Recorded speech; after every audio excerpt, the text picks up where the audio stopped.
Reverend Otis Jr. What can I say about him? He is the American pastor, theologian, author, activist, speaker. He is so well known for his involvement in the civil rights movement and his personal friendships with both Reverend Martin Luther King Jr. as well as Sr. He has spoken at Yale, Oxford University, the National Cathedral of Washington. He's been invited to speak at all over the world: Hong Kong, Taiwan, Japan, Jordan, Israel, South Africa. I could just go on for hours and hours, but ladies and gentlemen, we give you Reverend Otis Moss.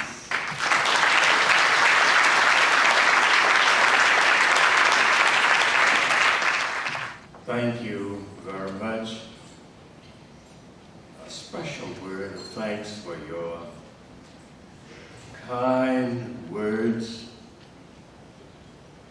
somewhat exaggerated, but thank you so much.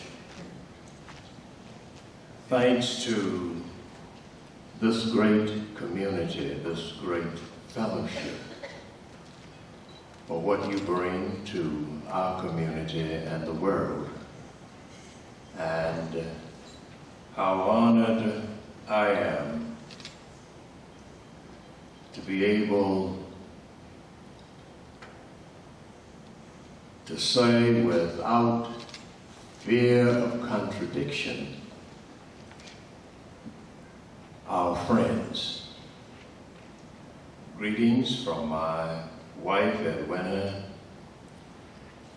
of 49 years, who could not be here tonight, but certainly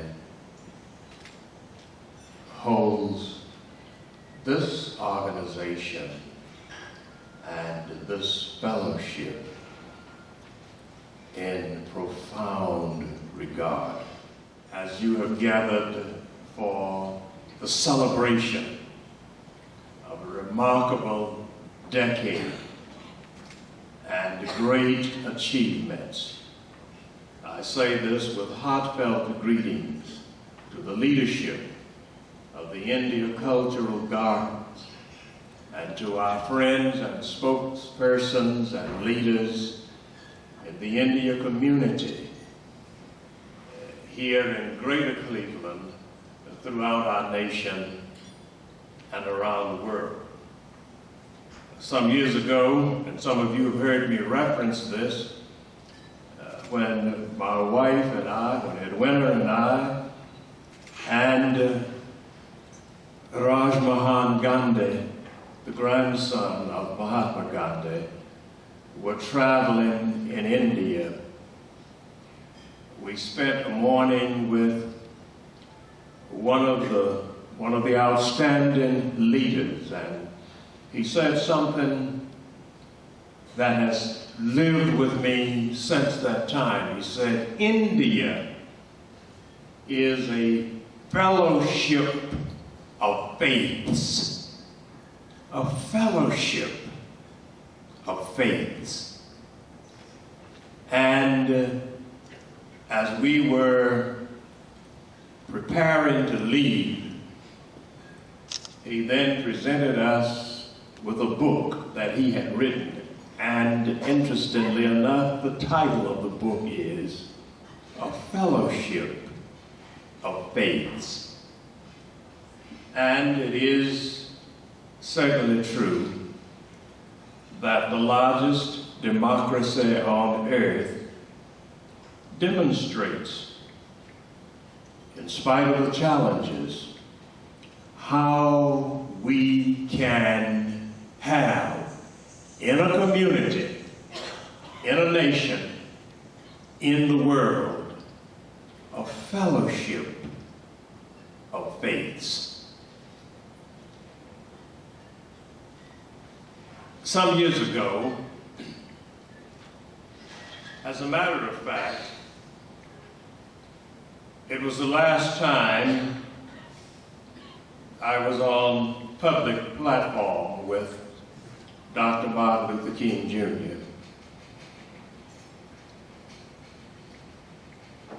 he made a statement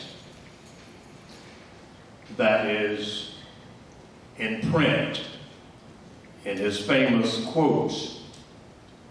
He used it more than once in many of his outstanding messages. Politics asks, is it expedient? Cowardice asks, is it safe? Vanity asks, is it popular? Conscience asks, is it right? And there comes a time, said Dr. King, when we are called upon to do not that which is expedient, or that which is safe, or that which is popular, but that which is right.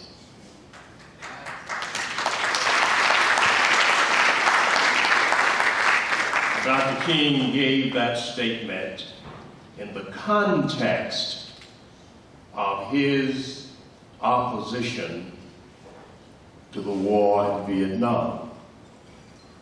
It was not popular, it was not expedient, it was not safe, but it was right. How remarkable to be able to commit one's life to a cause which may not at the moment be popular, may not be expedient, may not even be safe, but based upon truth, justice, love, and the highest principles of the universe,